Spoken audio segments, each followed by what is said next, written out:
Good evening, everyone. Welcome to Ambush Stream. I'm awake stream. I'm bored stream. I'm, as the title says, still a bit amped up from today's interview. It was supposed to happen last Friday, and I had, as I usually do with these things, because I have, self-confidence issues, I'm going to interview somebody. Oh my gosh, I'm going to interview somebody whose content I watch. I'm going to interview somebody that, I kind of see as uh, a figure of a kind. I've talked about this before. My brain, as far as like interacting with media personalities, is still somewhat rooted in the olden days when if you saw a host of a show, it was on television and you had no way to interact with this person. Knew you would never meet them unless it was by some weird happenstance or something. So they seem like some kind of distant entity that you just sort of admire and that kind of thing. So I'm still bewildered, starstruck, flattered, not quite sure what to think, even in the modern day when when I have the opportunity to talk to somebody uh, that I effectively watch on TV. It's just still a bizarre experience for me. And so last week I, got and tried to get all the butterflies out of my stomach. And I'm like, okay, just do your thing. You ask your questions. This will be the 8th time you've done this. You're no greenhorn at this. It's all right. Everything will be fine. And then Drewby, one of the two members of the Misery Machine, on that day had to go in for emergency surgery. So all of that buildup, and I was kind of like, oh, well, dang, I hope he's okay. And I just kind of like, all right, well, them's the breaks. That's life. There you go.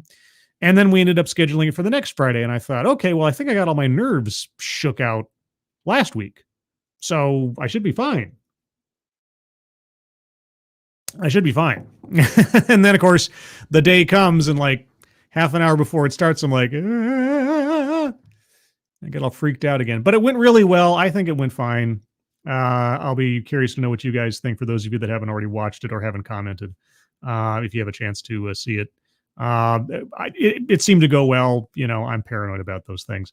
Regardless, all the build up, all the excitement, the sort of like, and whereas usually I'd be in bed by now because I'm an old man and I get up at 4 a.m. for work most days, I'm still awake and I'm still wide awake. And I was just like, let's try to expend some of that extra energy. Why not? I've got J Random video I've never looked at before. I can share it with you. Derek LaRue. Okay. Derek, thank you. Thank you so much. I don't know what to say. You're ridiculous.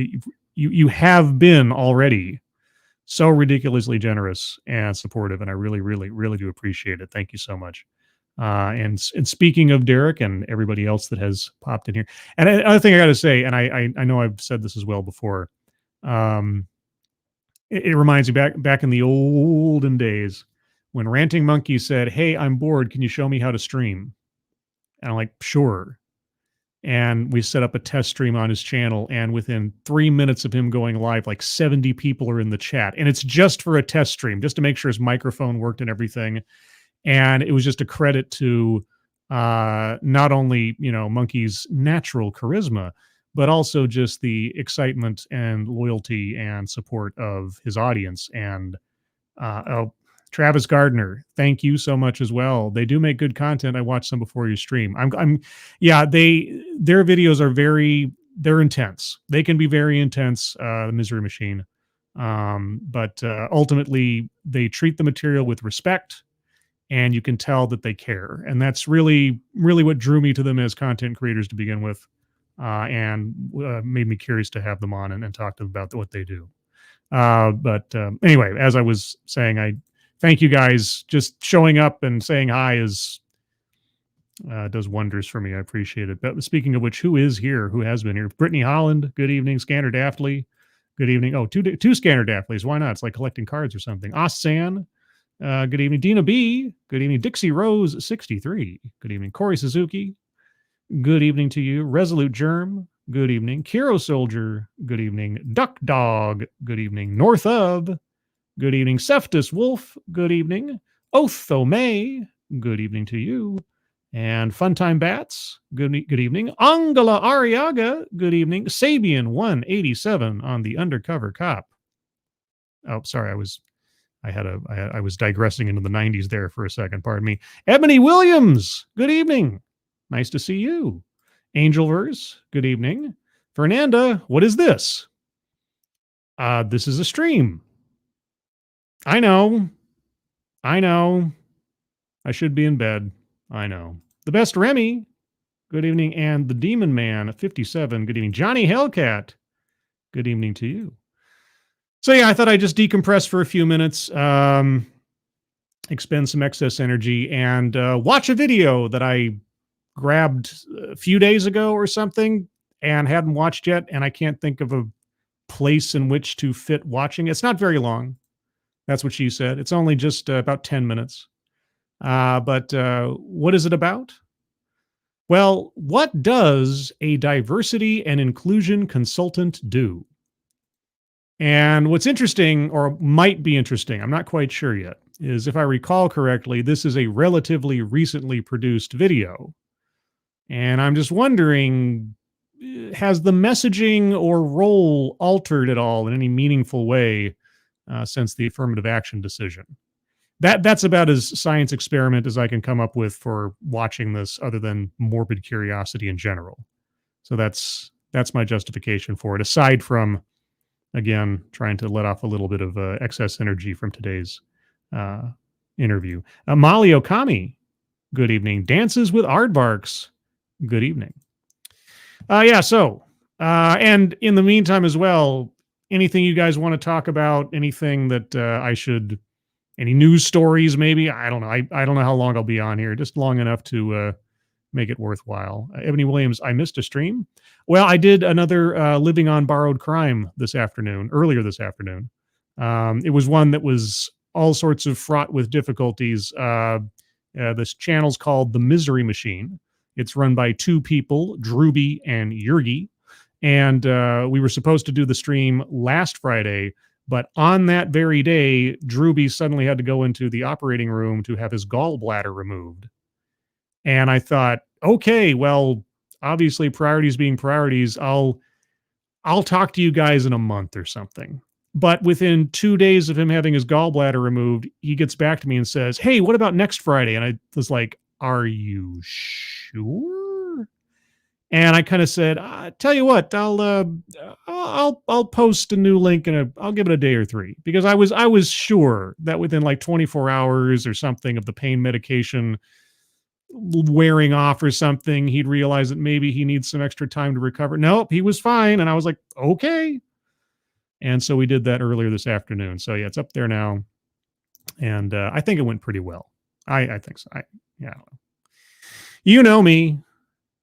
Self-confidence all over the place. Anyway, so let's divert our attention and my energy for a little bit and learn something. What does a diversity and inclusion consultant do in the modern day? This is from HR University. I'm assuming that's like Human Resources University, I guess.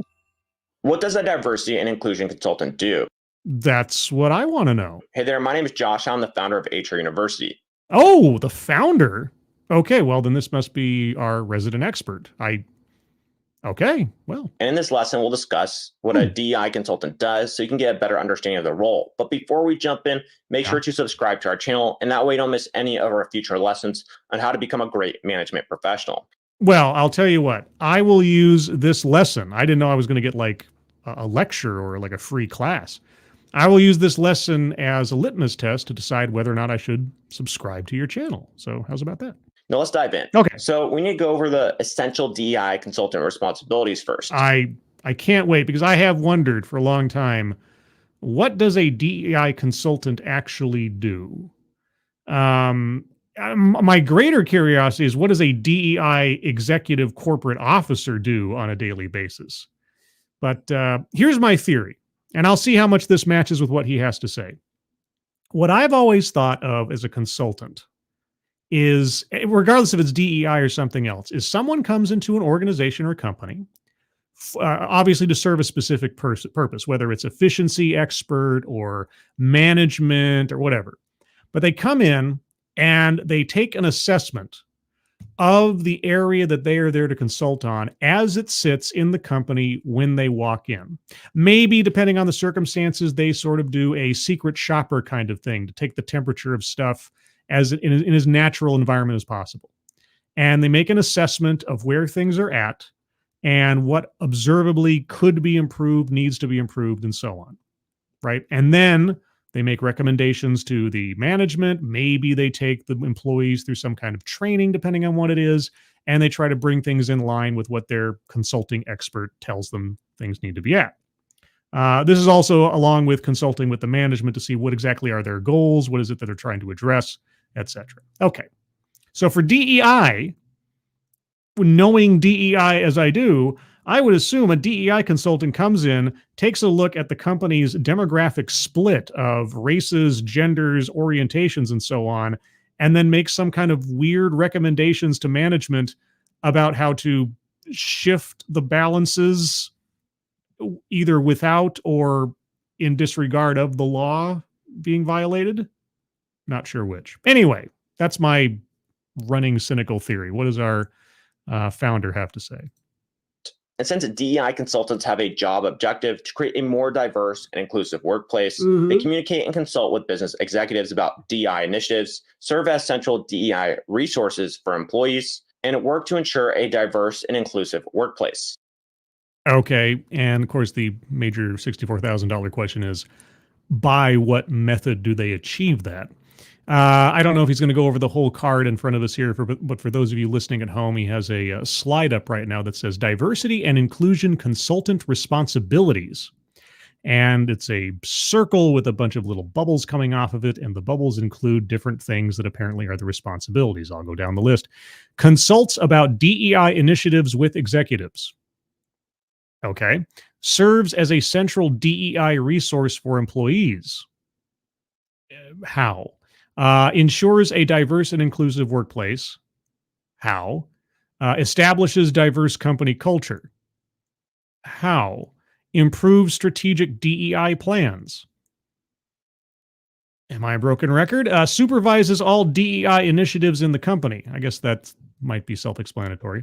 Implements and supervises DEI plans. Well, presumably you've established the plans initially.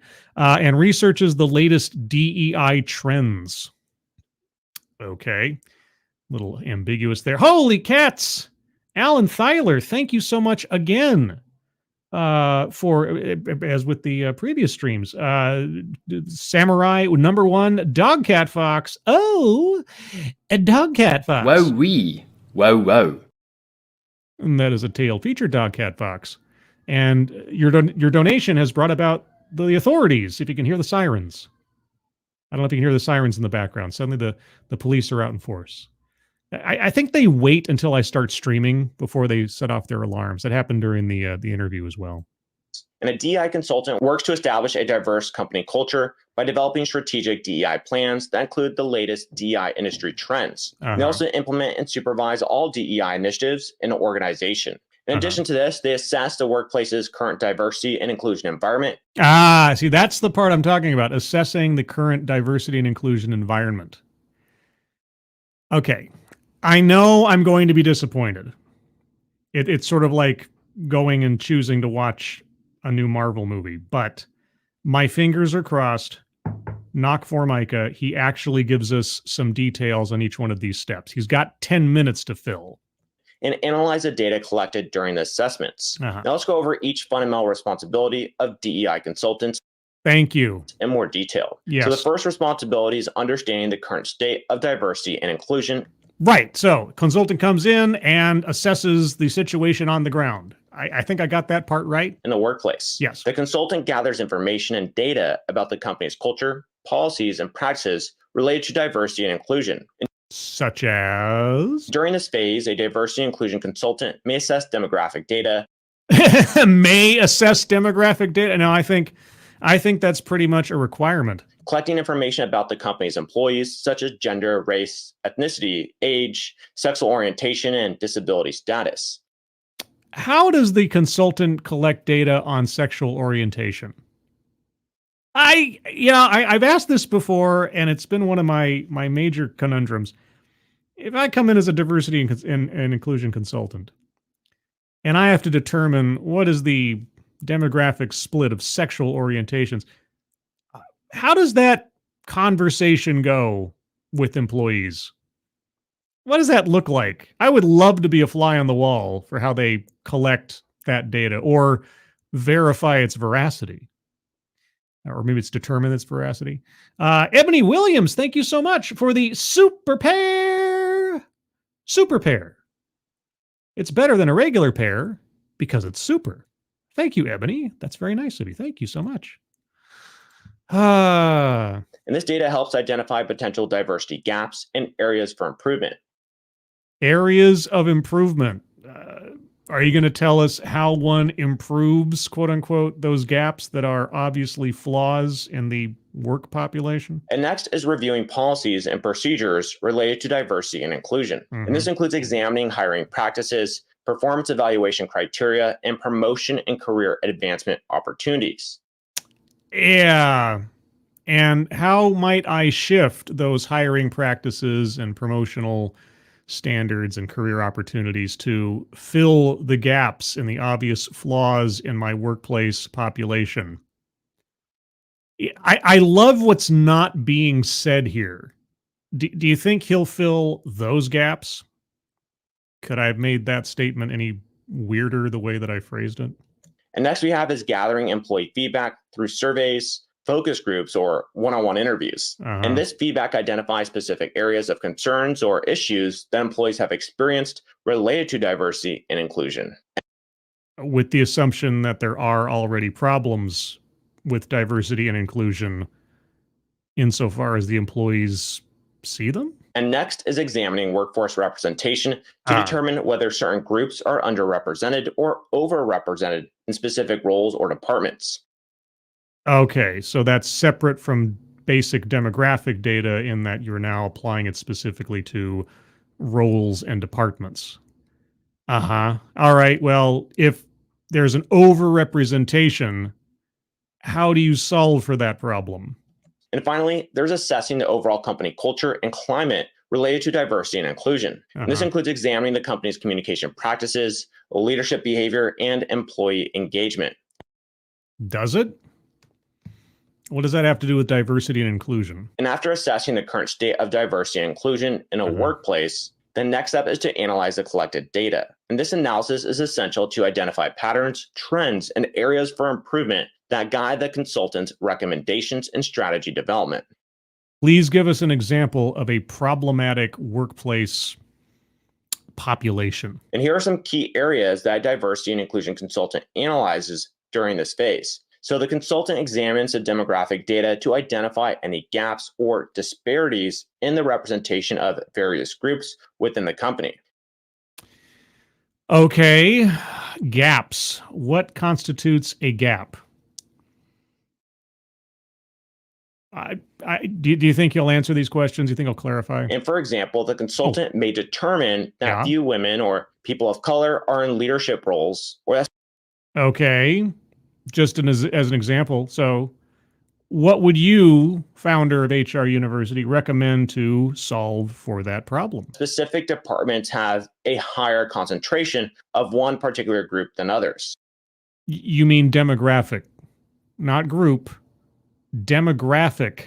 Next, the consultant may review the company's policies and procedures. How is this any different from wait a second. How is this different from the last slide? Hold on a second. We're at 3 minutes even. Okay, hold on. Let me back up a little bit. All right, so we go collect demographic data. And then by 3 minutes it says what? Examine demographic data. It says review policies and procedures. Then it says review policies and procedures. Gather employee feedback. Analyze employee feedback. Okay. I feel a little repetitive here. procedures related to diversity and inclusion and assess how well they align with the company's goals and objectives. And the consultant may identify policies that unintentionally create barriers to diversity or fail to address specific inclusion-related issues. Could you give us an example of such a thing? I would hope. Then the consultant may analyze employee feedback to identify recurring themes or concerns related to diversity and inclusion. See, I guess the frustration I have is I think it's obvious that if you're going to collect demographic data, you would then have to examine it. This seems like absolute filler. And the consultant may look for patterns in the feedback, such as frequent complaints about the lack of opportunities for career advancement or concerns about the company's hiring practices. So accusations from employees that they're just not getting a promotion because obviously they're being discriminated against. Just feelings about stuff. And after that, the consultant may analyze the company's workforce representation data to identify gaps or disparities in representation among different groups. You already said, okay. And the consultant may look at the distribution of different groups across different departments and or leadership positions. Across various departments or roles within the company.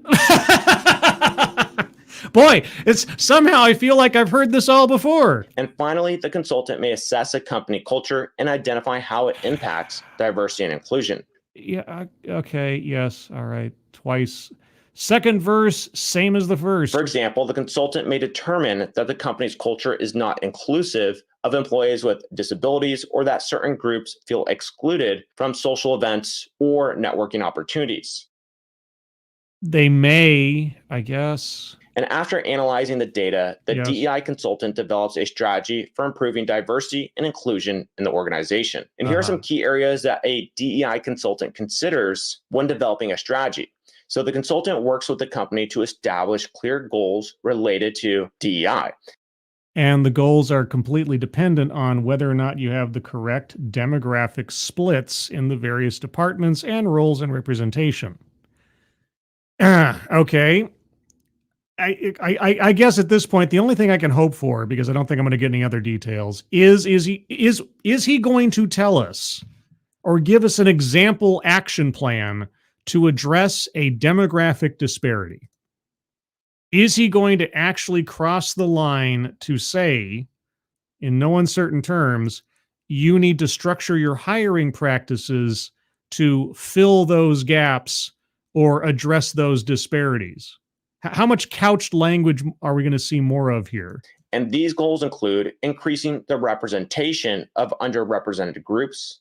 How? In the workforce, improving the company's culture, and or developing strategies to address specific issues. Next, the consultant will develop a comprehensive action plan outlining the company's steps to achieve its diversity, equity, and inclusion goals. Is this put down in writing that could later be called on as evidence in a court case? Just asking. The action plan may include strategies for recruiting and retaining diverse talent, improving employee engagement and communication, or developing training and education programs for employees. And the consultant will also recommend training and education programs for employees and leadership in order to promote diversity and inclusion within the organization. You know, you keep saying that you really need to define your terms up front. So just saying diversity and inclusion and anyway. Recommend training and education programs. Would these education programs come from HR University by any chance?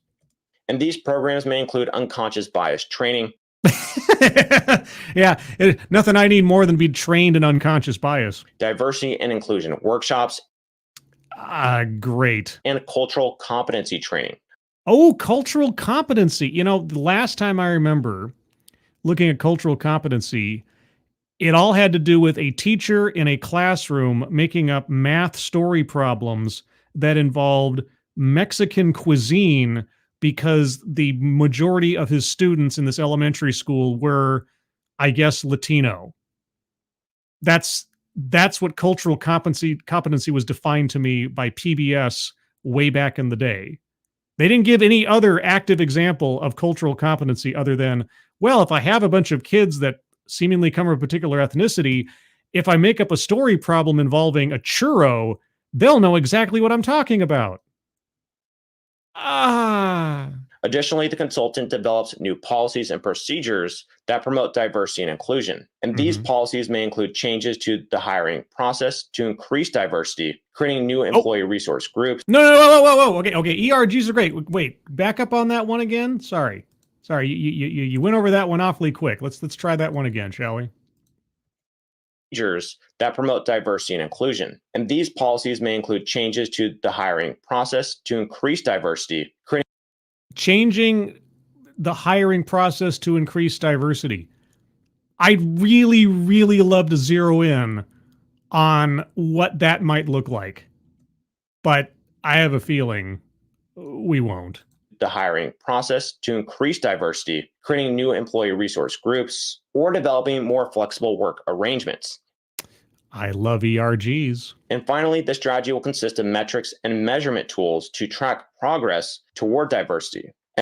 Wait, what do you mean flexible work arrangements? How does that increase diversity, equity, and or inclusion? I don't know why I ask these questions. I know they're all rhetorical, but still, I'm trying to absorb this knowledge as we go.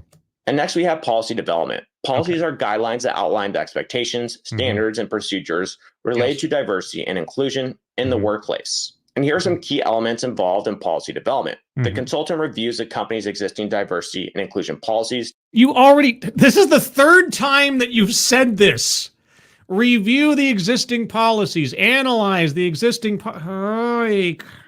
to identify areas that need revision. And this involves identifying outdated, ineffective policies or inadvertently creating barriers to diversity and inclusion. And next, the consultant identifies gaps in the company's policies and procedures. Is this how HR University goes? You make up one cue card and then you just rearrange the words a couple of times or swap a couple of words and say the same thing 4 times, and that constitutes a professional presentation? I mean, nice work if you can get it, I guess. For example, the consultant may discover that there is no policy to address discrimination or harassment based on sexual orientation. Well, thankfully, there are laws for that. I mean, if the company doesn't have their own policy about that, well, they're going to find out real quick that most state and federal governments have kind of already established them for them. So just saying. And based on assessing and identifying gaps, the consultant develops new policies that address the company's DEI needs. For example, the consultant may develop a policy on inclusive language and communication, or a policy that outlines the company's commitment to diversity in hiring. Inclusive language, are we talking pronouns?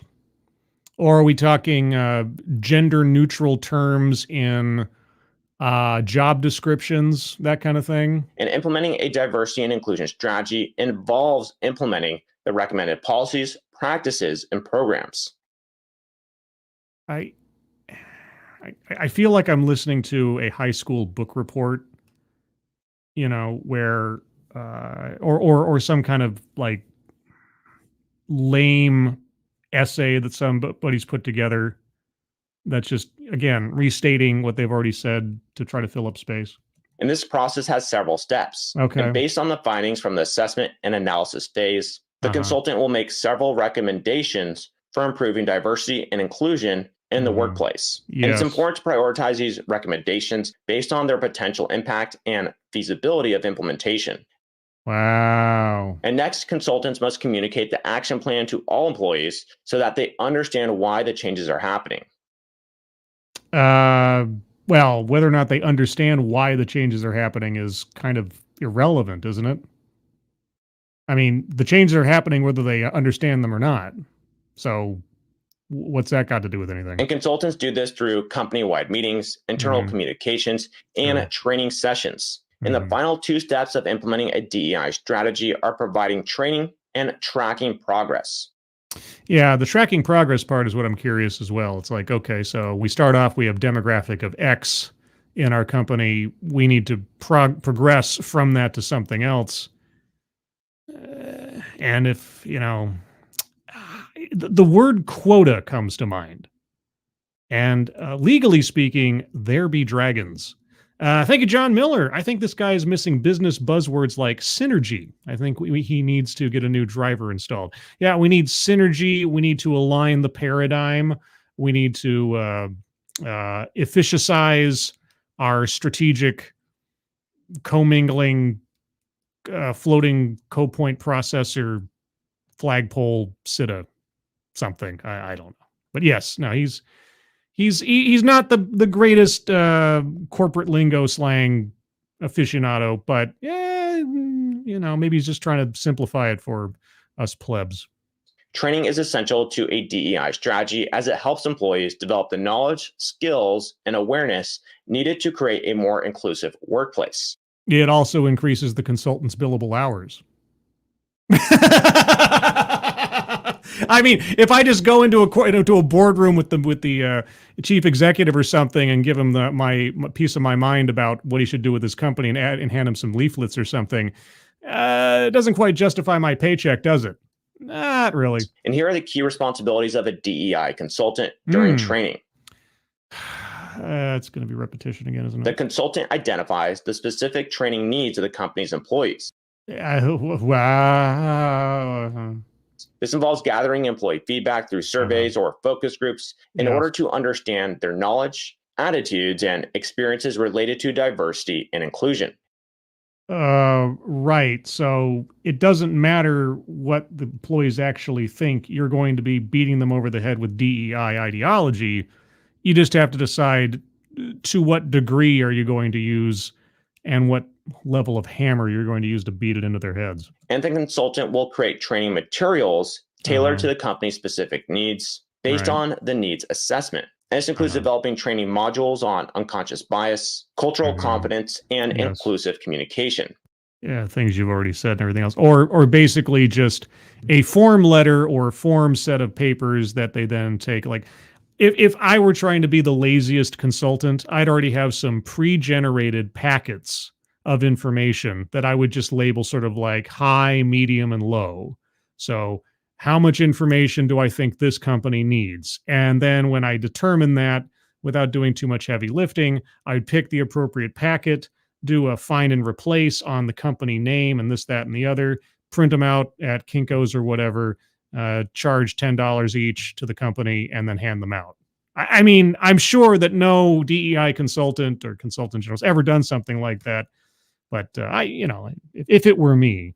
Next, a consultant delivers a training through various methods, including in-person sessions, webinars, or e-learning modules. Ooh, how about role-playing? I love role-playing. Oh, man. Is role-playing involved? And the consultant trains all employees or targeted groups such as managers or new hires. And finally, they provide ongoing support to employees after the training is over.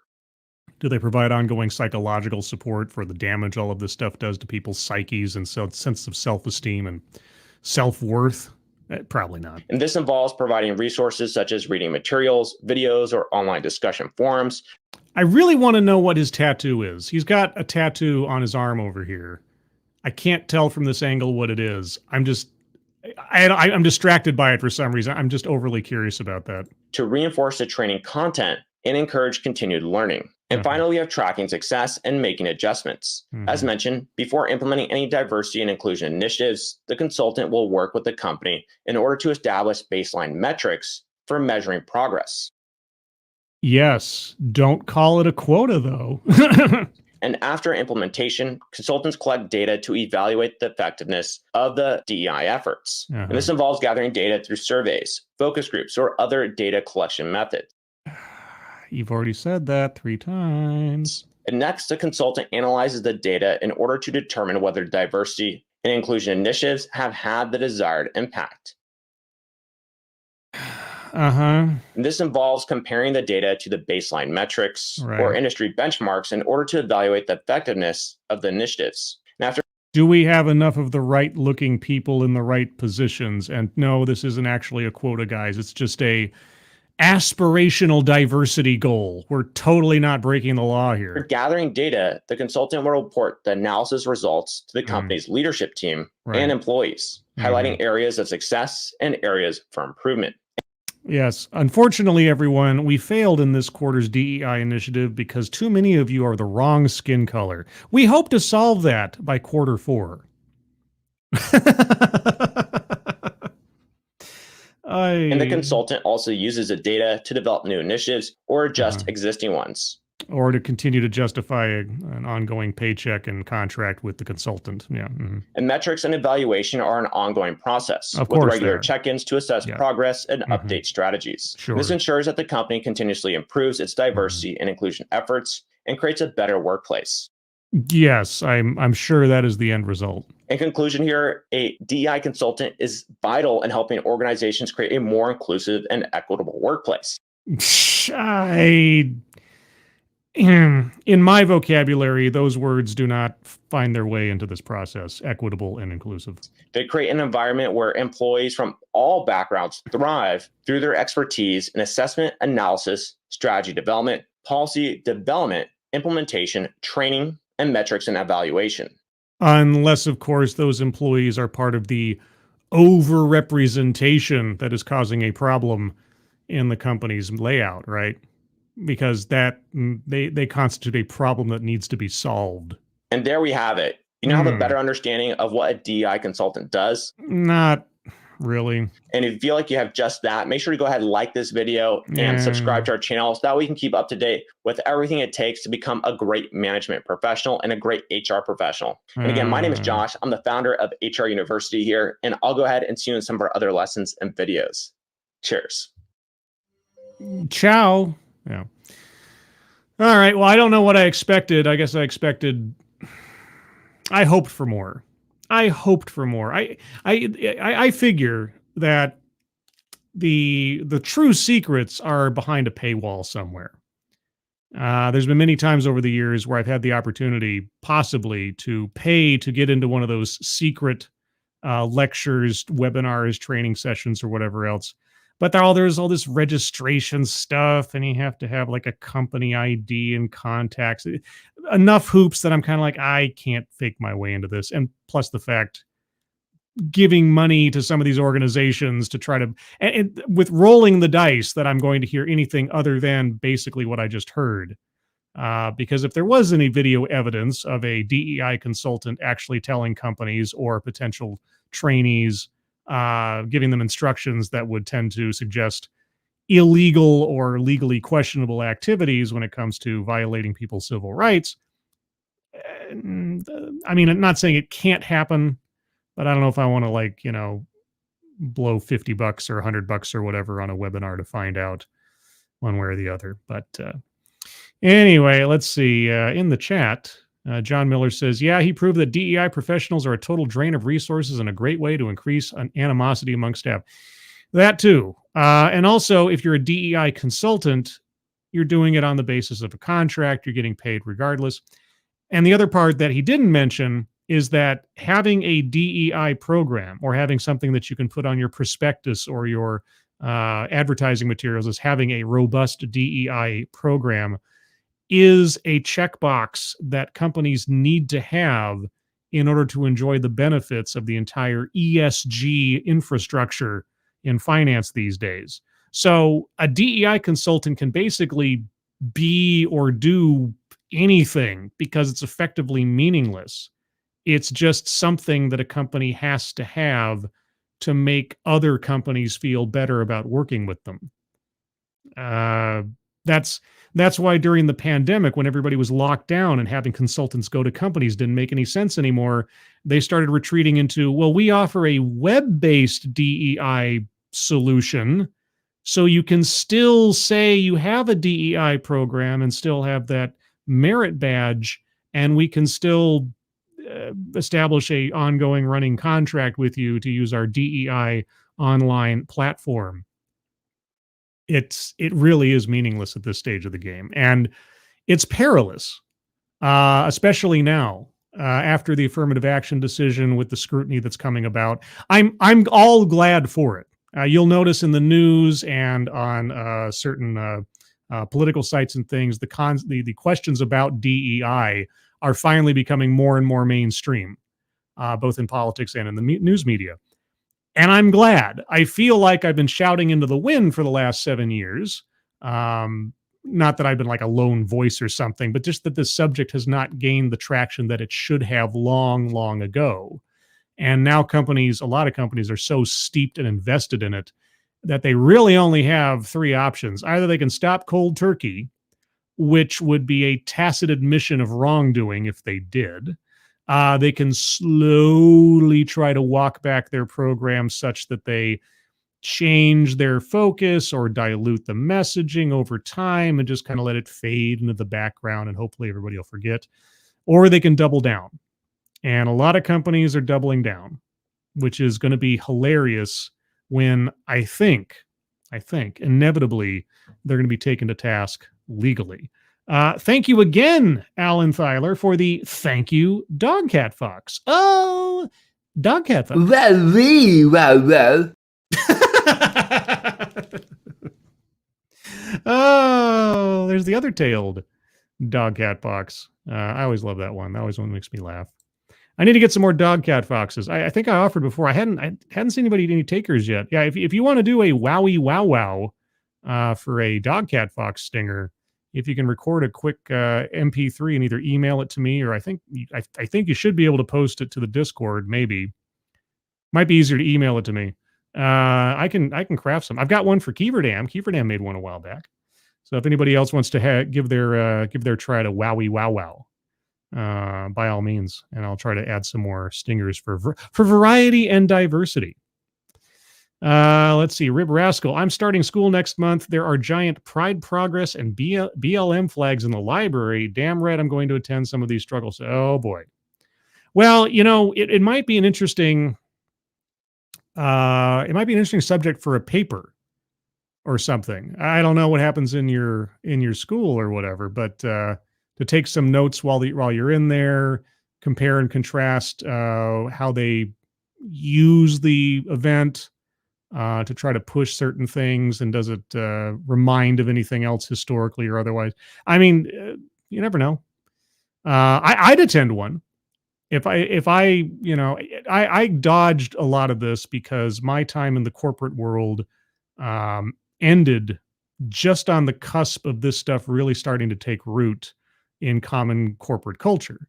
I moved from a big corporation to effectively a startup around the mid-aughts. So I just missed it, and we've never really had any issues or reason to have a DEI thing take place in my company because we are still so very small. So I've never really had to go through that. I'd be morbidly curious to do so just as a one-off, but I would loathe having to work for a company where it was part and parcel with their standards and practices. Sister Scribe had to go through this process a couple of years ago now, and yeah, it really, the stories she told me, I was like, boy, have I heard all about that over the last couple of years. Anyway, what else do I have? Do I have anything else in my little library of possible things to look at or whatever? How long is it? That's a 44-minute thing. No, I don't want to do a 44-minute deal. Do I have something that's relatively short? What's this? What's this? A TEDx in the air. What's this? What's this? How about an 8-minute TEDx short? How's that sound? Shall we cap off this little outing with a TEDx short? How about we do that? Let me pull this up here. Now, I obviously haven't had an opportunity to. If the sound is lousy or something, I didn't have an opportunity to boost it, so we're gonna have to go with what we have. And if you can believe it, it as well involves the subject of diversity, except that this one is called "Diversity Isn't Enough to Integrate Schools." Well, when I think of school integration, I think of, well, having schools that aren't racially segregated. Or I suppose, depending on what we're talking about, say gender segregated, like if it was like VMI or something. But okay, how about we take a listen? I don't know if this is something that we can watch so much, so it's more of podcast territory. But TEDx Shorts, Prudence Carter, Diversity Isn't Enough to Integrate Schools. All right. A quick new idea daily from the world's greatest TEDx talks. Greatest TEDx talks? Well, I guess it depends on what your rating system is. Man, that's saying something. All right. I'm your host, Atosa Leone. Oh, this is like a podcast? Hatosa Leone. Okay. And this is TEDx Shorts. Uh-huh. I mean, at 8 minutes, it's not that far from a regular. Your average TEDx runs from 12 to 15 minutes. So, okay. Many school districts across the United States struggle with diversity. Oh boy, howdy do they ever. They struggle session with diversity on a regular basis. But even within those that educate youth of varying racial, ethnic, or gender identities, they're not identities. They say nothing about a person as an individual, anyway. How successful is it in bridging cultural and socioeconomic divides? Is that what the school's purpose is, to bridge social and economic divides? Is that what it's there to do? Prudence L. Carter is currently a dean and professor in the Graduate School of Education at UC Berkeley. Oh, gosh. I thought she was about to say Stanford, and I have to do something completely different. She shows that diversity is not enough to build a more equitable society. Oh, really? Okay. Well, what more do you need to build an equitable society? Is it inclusion? We need to understand social and cultural conditions to close the gap between students. What is the gap? We just heard this with the previous guy. What constitutes a gap? Are we talking about a disparity? I assume we're talking about a disparity. Several years ago, I decided to go back to high school after many years. Oh, like 21 Jump Street? And I visited 8 high schools in 2 countries, this country and South Africa. Okay. All of these schools were relatively high-performing schools. Uh-huh. Half of them were schools attended by students predominantly of color. In South Africa, you say. I'm shocked. Half of them were white-dominant schools. Okay. I noticed several things. Was it skin color? I noticed, for example, that I, nervously, had to make decisions about where to sit when I visited the school cafeteria. Sometimes that happened in the teachers' lounges.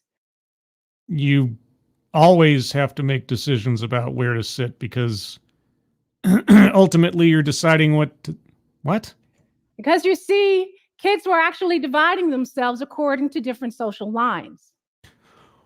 What? The devil in high school? What?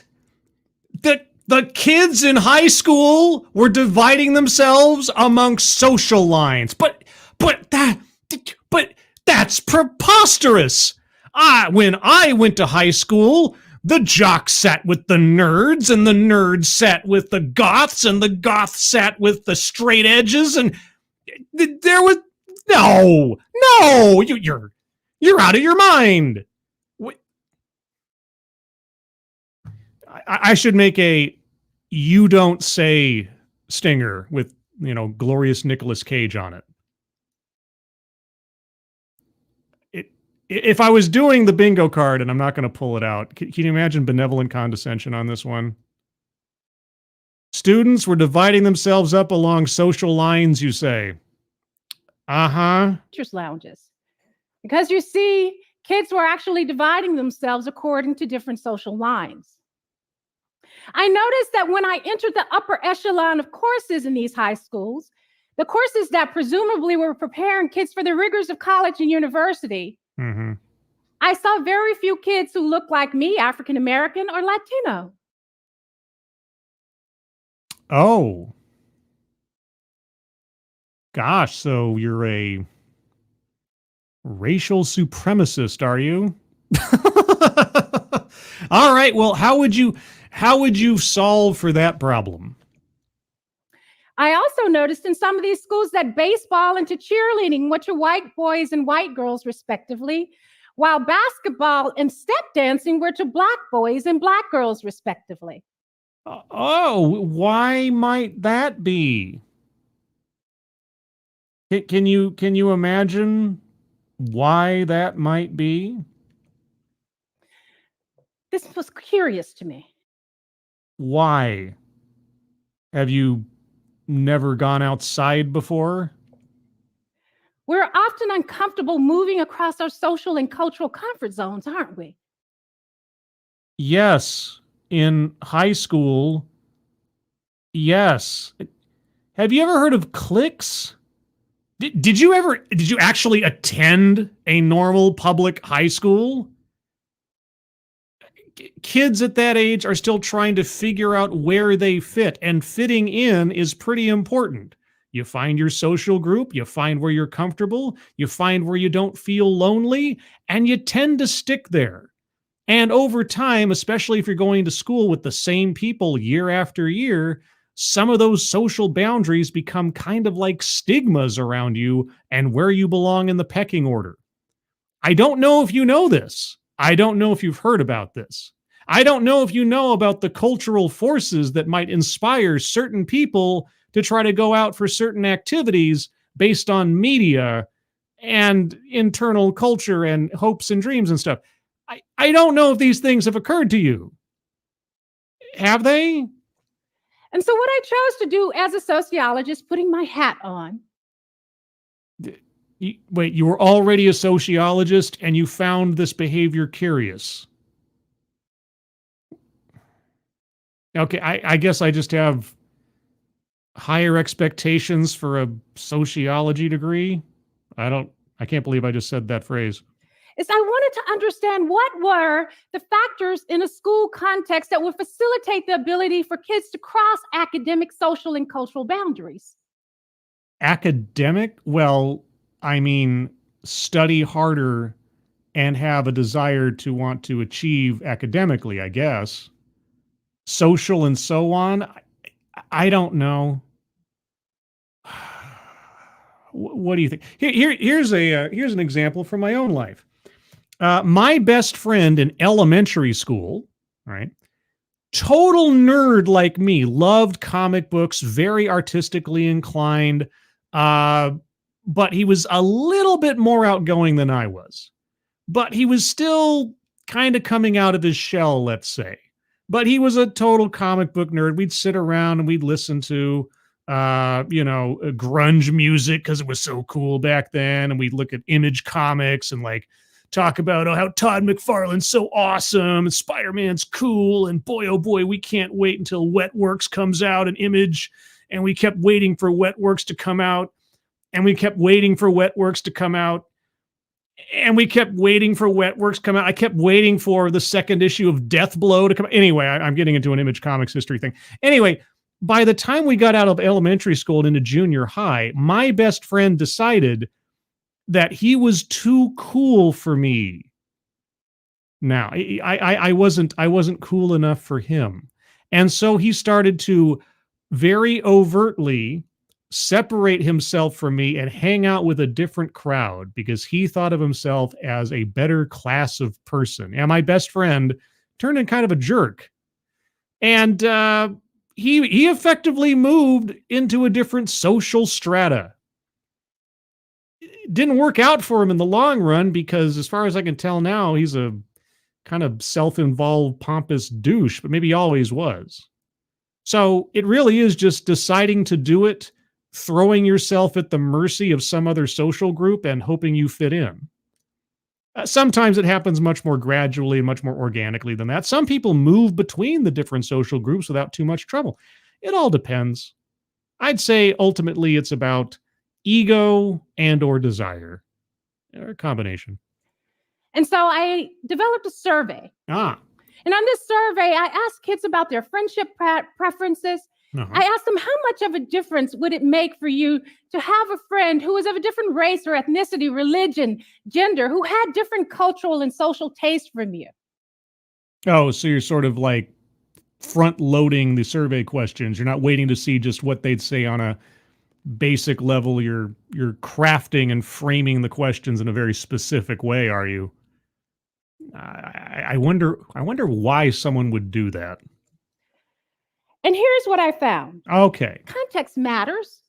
Context matters. Context matters? Then why are you focusing on race?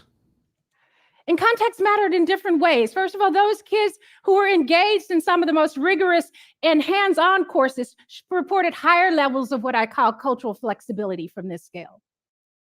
What you call, oh, I should have the bingo card out. Boy, that's a buzzword buzzphrase. I also noticed that the kids, particularly among white students, those living in the northern states, reported higher cultural flexibility than those who were living in the southern states. What do you mean by cultural flexibility? I honestly need an example of what you're talking about. Give me just even the most hypothetical example. But here's the one I want to focus on the most. Is it about race? I recognize that among African American students, those who were attending the majority minority schools that were not as affluent reported higher levels of cultural flexibility than the kids in the school that were presumed to be more diverse and more affluent. And what do you mean cultural flexibility? What are you talking about, like the people that can be both a jock and a nerd at the same time, that kind of thing? Is that what you mean? I'm guessing here because you're not telling me. that posed a conundrum for Sorry, I cut her off. Let me back up a little bit.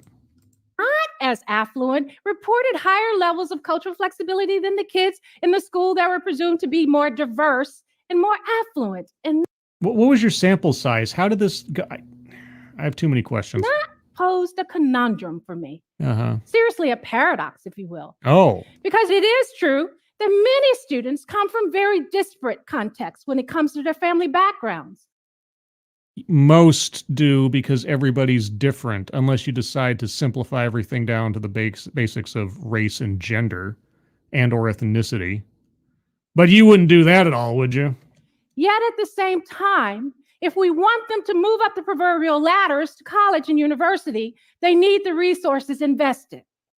No, they need to focus on their studies. Resource-rich educational opportunities and contexts are absolutely necessary. What are you talking? Okay, you're getting into word salad territory.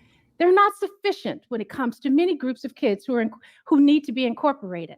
What? I found in my research that we also have to concentrate on the social and cultural environment of the school if we want to understand more effectively how to move kids from the margins to the center.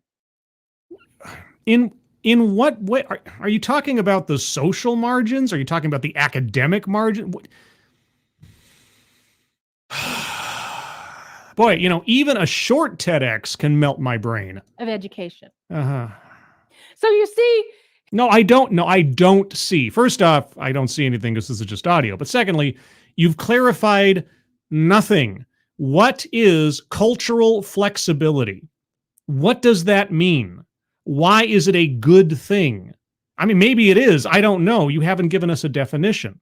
You haven't given us an example. Move people from the margins. Margins of what? Academics? Social groups? Economic groups? Like, what are you talking about? here's the second part of that conundrum, Okay. that paradox.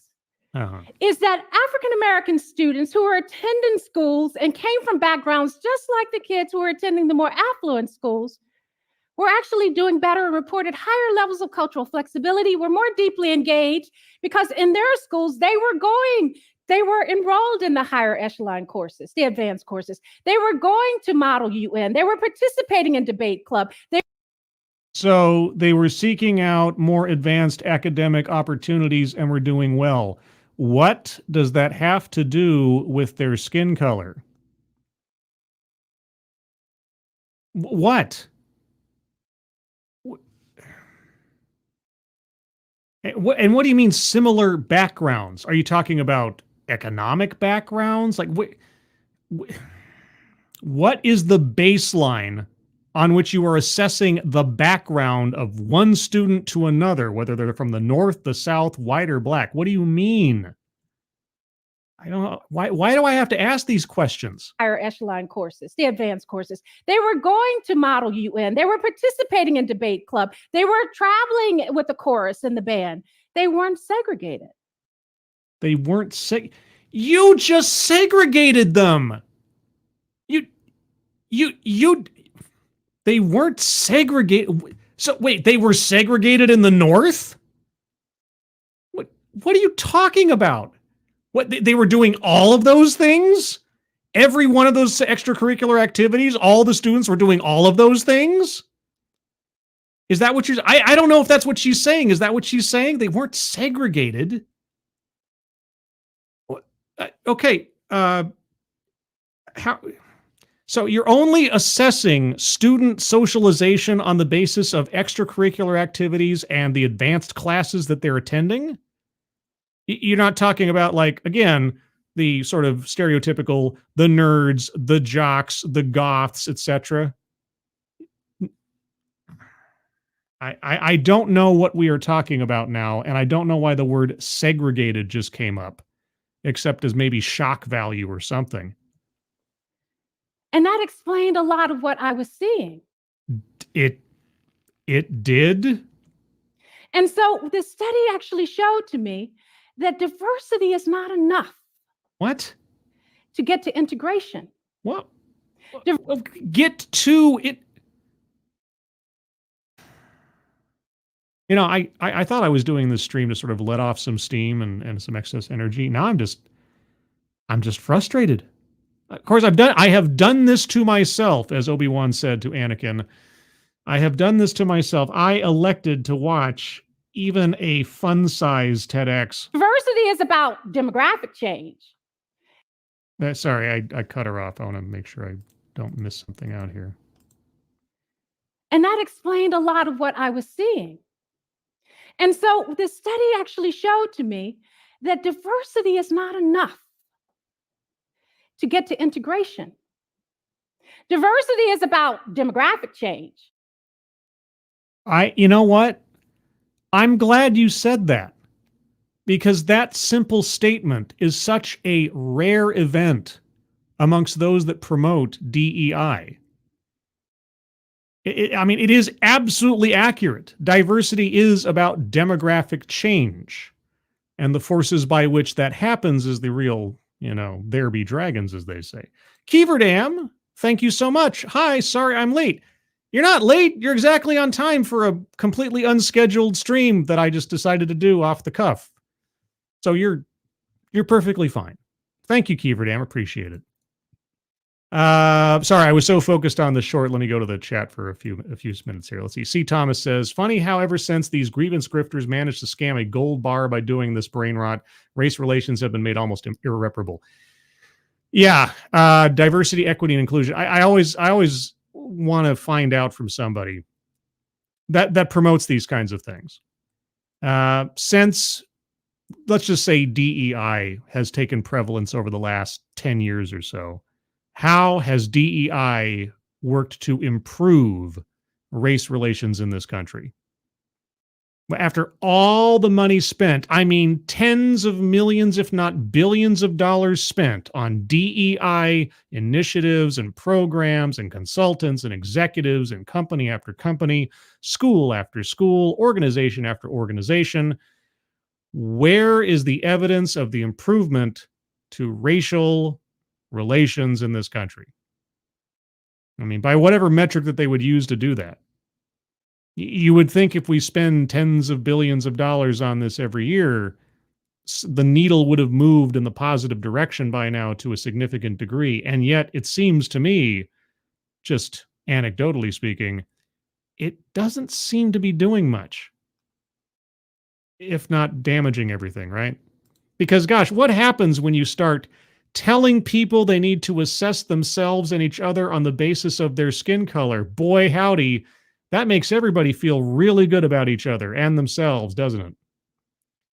Anyway, what were you saying? Integration is about cultural and organizational change. Integration is about cultural and organizational change? Wait. Diversity is about demographic change. Integration is about cultural and organizational change.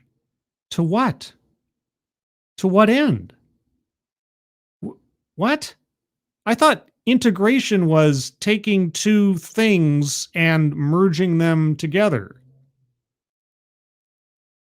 Hold on. Integration definition. The action or process of integrating. Thanks, dictionary. Appreciate it.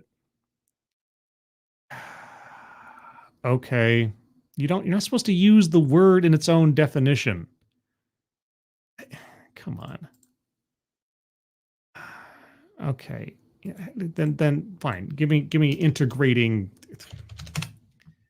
Integrating, indicating the mean, value, or sum total of a measured quantity.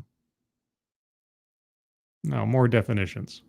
Okay, here we go. Finally, combine one thing with another so that they become a whole. Right. So, what do you mean by integrate in this context? Because as we know, context matters. Could you give us some?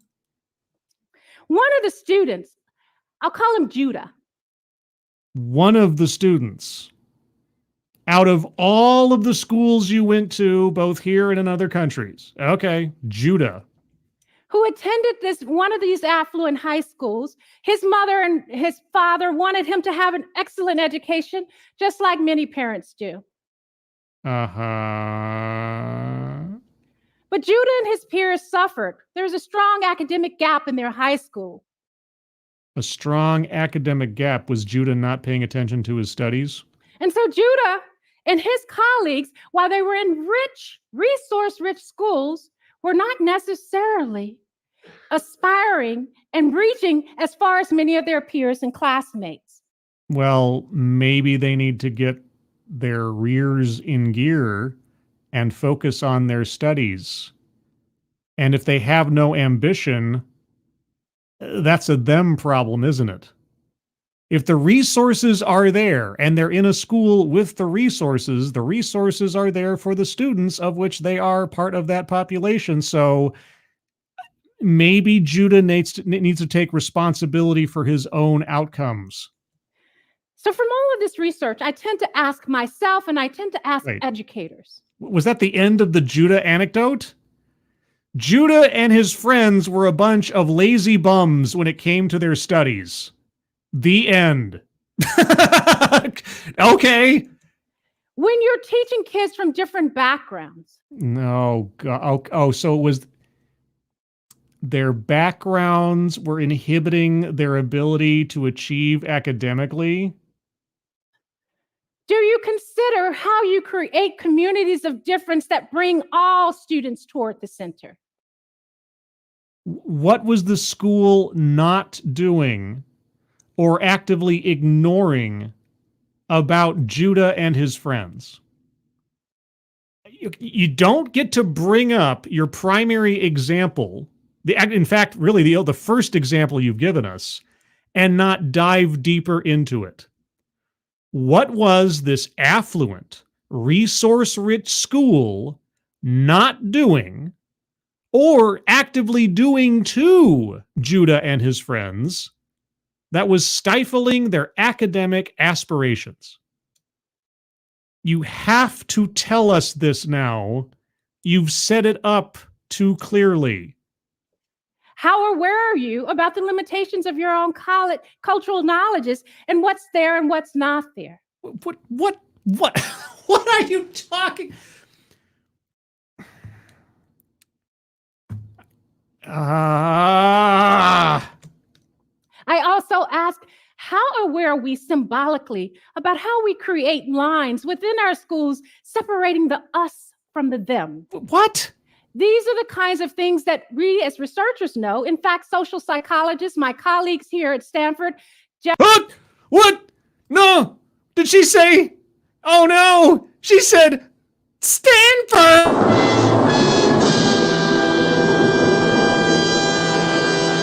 Oh. I knew it.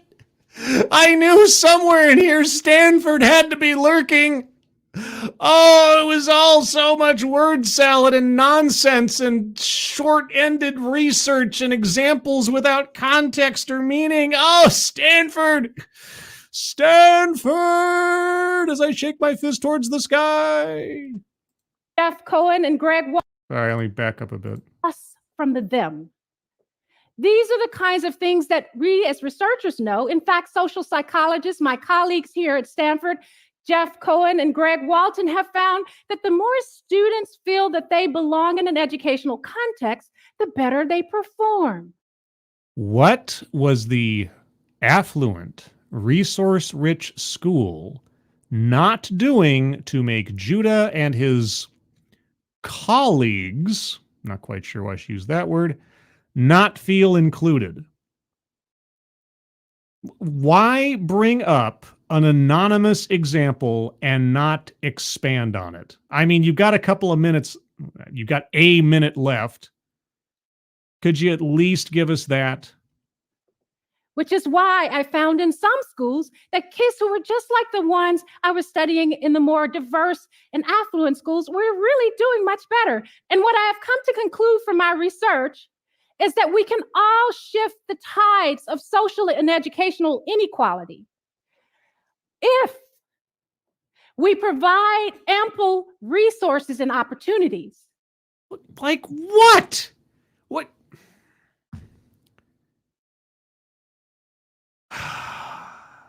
Nothing.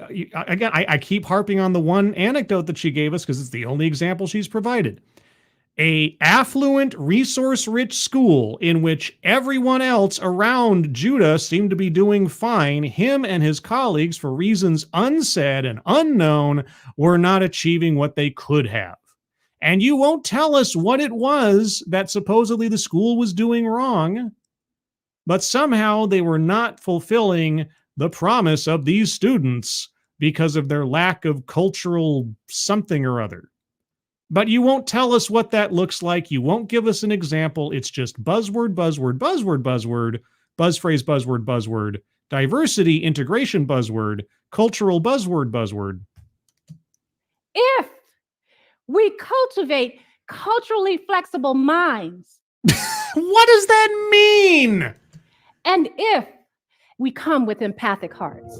Oh, empathic hearts. Oh, won't somebody please bring me some empathy? You know, humans, they don't have that. They just don't possess. Oh, culturally flexible minds and empathic hearts. You get paid for this? Again, like our last speaker, nice work if you can get it, I guess. Thank you, C. Thomas. All wordy justification, forever goalpost shift. Yeah. It's an endless journey. It's a long way to go. We have to make this shift and that shift. And I did this study where I saw there was a difference from one school to another. There were schools in the North that were like this, and schools in the South like that, and schools in South Africa like this. And boy, howdy, they were different, weren't they? And I noticed differences in this, that, and the other, and da. And then blah, blah, blah, nothing, example that goes nowhere, and we're done. All right, does TEDx want to cap off this? Because technically there's still like a better part of a minute left in this.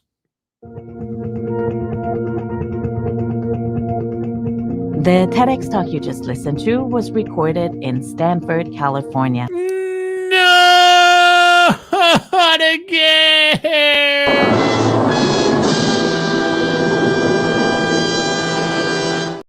Oh, Stanford! All TEDx events are independently organized by volunteers You're not kidding. who believe in TED's mission of ideas worth spreading. I believe in that mission too, and I'm just spreading them forcefully every Thursday or on random streams like this. All right, well, it's like that scene from Arrested Development or whatever, where he opens up the refrigerator and there's a paper bag in there that just says dead bird on it. And he pulls out the bag and opens it up and looks inside and then goes, I'm not sure what I expected. I decided to watch a TEDx short talking about diversity and integrating schools. I don't know what I expected. But we got what we got. So there you go, I suppose. Faithless Stanford, where smart kids go to get dumb. Well, I tell you, more often than not, when I am presented with some questionable ideas or empty rhetoric, somewhere, somehow, it always seems like possibly Stanford is attached. Just one of those things. Mr. Tickletrunk, there are schools in the same towns that are vastly different. Mr. Tickletrunk, the devil you say. The devil you say. Different schools run by different people with different policies have different outcomes. Could you have two schools with the exact same affluent budget, same access to resources, and end up with different outcomes based on policies or managerial decisions? No, of course not. There's obviously something's wrong with the school, one to the other, because you only base it on, the aesthetics, the window dressing. You don't take a look at the merit of the individuals involved. You just take a look at what you can see with your own eyes, not look any deeper. Yeah, that might be a problem. That might be a problem. Let's see. Datura Jones, spreading the intellectual form of herpes. Ugh. Yeah. Yeah. Yeah. All right. Well, I think I'm done. I think I have, as much as I can, expended the excess energy from today. I'm also kind of excited because I'm done with work I'm not done with work for the week because I have to do work tomorrow morning for month end and year end billing stuff. But hopefully that'll only take me about an hour. But other than that, I've got a 3-day weekend ahead of me. I got the new year ahead of me. I'm done with all the big stuff for the week. So, hey, I'm happy in that regard. Alan Thyler, again, thank you so much for the thank you, Dog Cat Fox. Oh, Dog Cat Fox. Wow. Wow. There's a Sinatra Says Dog Cat Fox. Thank you, Alan, so very much. With that, everybody, I'm gonna wrap it here. I do need to get to bed. I'm an old man. I'm 4 years older than one of the interview subjects today. So off the air, we had a lot to talk about because we come from a similar generation. I can make a reference to something and she understood what I was saying. It was great. I am a fossil. As far as what's coming up in the near future, well, as far as I know, I'm going to do a Sunday stream this week. I took last Sunday off because I had the whole TEDxmas thing coming that Monday, and I decided to take a little break. I don't know that I have anything planned for New Year's. I'll probably end up streaming at some point on or around New Year's, but I don't have a specific event planned. I'm not quite sure what I would do for a New Year's show anyway. Maybe I'll try to ring in the new year if I can stay awake that long. Probably not. I don't know. We'll see. Just keep an eye on my Twitter and so on and so forth. How about a Discord link? Not a disco link because disco's dead, but I think I can probably provide a Discord link for anybody who happens to not already be a member of the Discord. Let me give you a Discord link. Link is now in the chat. If you want to join the Discord, just click on that. You'll find yourself on the landing channel called Say Hello. And in addition to saying hello, you just have to say today's secret word for this stream. And today's secret word for the stream is integration.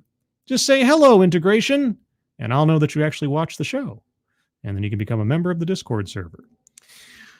Let's see. Oh, before I go, Amali Okami. Don't think of it as getting older. Think of it as 1 year closer to the sweet embrace of the grave, far away from this crap. I understand the gallows humor sentiment of it, but honestly, I want to live as long and as healthy as I can to just sit back and watch all this ridiculousness play out in some way, shape, or form. Always with an eye towards things getting better. I guess we'll see. And also, Sea Monkey says, love you guys. It's bedtime for me too. Yep. Now it's time to say goodbye to all our company. MIC. See you real soon. KEY. Why? Because we like you. OUSOB. Everyone, thank you so much for joining me. Moderators, thank you for keeping an eye on things. Even though everyone here is so well behaved, you have very little to do. Everybody who donated, I do not know what to tell you other than I am so grateful for your generosity and support. Really do appreciate it. I hope everybody has a good rest of their Friday and weekend ahead of you. I hope you have a 3-day weekend if you do, and you have fun with it. If you don't, you have my sympathies, even my empathetic heart for Monday when you have to get up to go to the office. Elsewise, everyone, if I don't talk to you until then, have a safe and happy New Year's. I hope you're also all safe and well. If you are not well, please get well soon, and I'll see you on the next one. Take care. Bye-bye.